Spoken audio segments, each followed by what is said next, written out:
ఈ మీడియా సమావేశం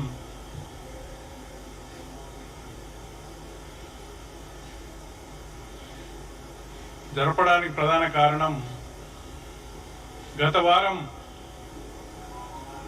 public prosecutors, additional public prosecutors అపాయింట్మెంట్స్లో న్యాయవాదులకు అన్యాయం జరుగుతూ ఉందని,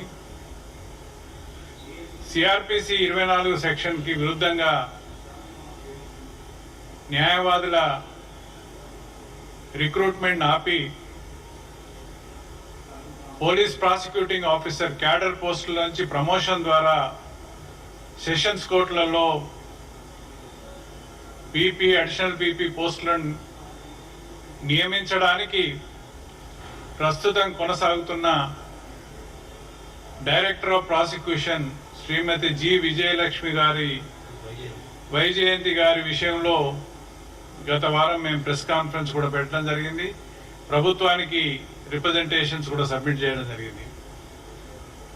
ఆనాడు కొన్ని ప్యానల్స్ గ్రేడ్ 1 పోస్టుల నుంచి పీపీ పోస్టులకి, గ్రేడ్ 2 ప్రాసిక్యూటింగ్ ఆఫీసర్స్ నుంచి గ్రేడ్ 1 పోలీస్ పబ్లిక్ ప్రాసిక్యూటర్స్గా ప్రమోట్ చేయడానికి, ఇన్ సర్వీస్ క్యాడర్ పోస్టుల్లోంచి ప్రమోట్ చేయడానికి పెట్టిన ప్రపోజల్స్ని తక్షణమే ఆపివేయాలని మేము చేసిన ప్రయత్నం సఫలీకృతమైంది. మా మంత్రివర్యులు శ్రీధర్ బాబు గారు, సీఎం గారి చీఫ్ సెక్రటరీ శేషాద్రి గారు, తర్వాత హోమ్ సెక్రటరీ జితేంద్ర గారు వీళ్ళని కలిసి మేము చెప్పిన విషయాన్ని గమనించి మా అబ్జెక్షన్ని కన్సిడర్ చేసి డిపిసిలో ఆ ప్రపోజల్స్ని డిఫర్ చేసినట్టుగా తెలుస్తూ ఉంది. వీరందరికీ కూడా ప్రత్యేకంగా కృతజ్ఞతలు తెలియజేస్తా ఉన్నాం. న్యాయవాదులకి ఉన్న అన్ని పబ్లిక్ ప్రాసిక్యూటర్ పోస్టులలో కనీసం 50-60% పోస్టులు న్యాయవాదుల ద్వారా భర్తీ చేయాలా. దానికి సిఆర్పిసిలో ప్రొవిజన్ ఉంది. సెక్షన్ 24(4) ప్రకారం జిల్లా కలెక్టర్స్ నుంచి ప్యానల్స్ తెప్పించుకొని ప్రభుత్వం దీన్ని ఈ నియామకాలు చేయాలా. ఈ ప్రక్రియ చేయడానికి ఈ డైరెక్టర్ ఆఫ్ ప్రాసిక్యూషన్ అనేవారు కోఆర్డినేషన్ ప్రాపర్గా ఉండాలా, ఎఫిషియెంట్గా చేయాలా, ఎప్పటికప్పుడు వేకెన్సీలు వచ్చినప్పుడు వాటిని ఫిలప్ చేయడానికి ప్రయత్నం చేయాలా. ఆ డైరెక్టర్ ఆఫ్ ప్రాసిక్యూషన్ యొక్క ప్రధాన ఫంక్షనింగే అది. కోర్టులలో త్వరితగతిన కేసులు అయిపోజేయడానికి పబ్లిక్ ప్రాసిక్యూటర్స్ రోల్ చాలా ఇంపార్టెన్స్తో కూడుకున్నది. అన్ని క్రిమినల్ కేసులు తొందరగా డిసైడ్ చేయడంటే ట్రయల్స్ ఎఫిషియెంట్గా ప్రాపర్గా జరగాల, స్పీడీ డిస్పోజల్ కావాలా. దీనికి ఈ నియామకాలు ఆలస్యం జరగడం ద్వారా వచ్చిన వేకెన్సీలు న్యాయవాదులతో నింపాల్సిన టెన్యూర్ పోస్టుల్ని in service cadre prosecuting officer ద్వారా నింపాలనే ఒక దురుద్దేశంతో శ్రీమతి వైజయంతి చేసిన విషయం అది మీకు లాస్ట్ అకేషన్లో చెప్పడం జరిగింది. అదే గవర్నమెంట్ కూడా చెప్పడం జరిగింది.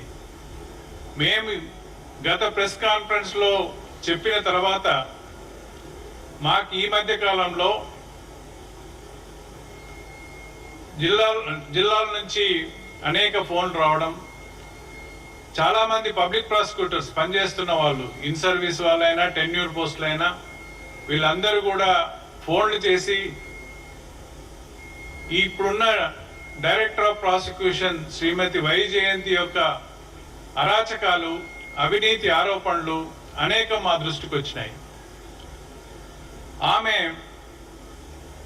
ప్రతి ప్రమోషన్ వెనకాల లేదు, ఈవెన్ ఇంపార్టెంట్ కోర్టులలో ప్లేస్మెంట్స్ కోసం, ట్రాన్స్ఫర్ ద్వారా మరి ప్లేస్మెంట్స్ కోసం కూడా అనేక అవినీతి అక్రమాలకు పాల్పడుతుందనేది చాలా స్పష్టంగా మాకు సమాచారం వచ్చింది.